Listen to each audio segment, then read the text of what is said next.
कल बर्फ़बारी हुई थी तो अभी तक ये बर्फ़ जमी हुई है।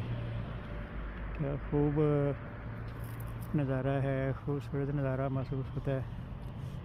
तो अभी तो आगाज़ है, कल पहले दिन बर्फ़बारी हुई है सर्दियों की इस साल की। और आगे कहते हैं इस साल इस इलाके में पीटरबोरो ओंटारियो में कल इस दफ़ा ज़्यादा होनी है पिछले सालों की निस्बत।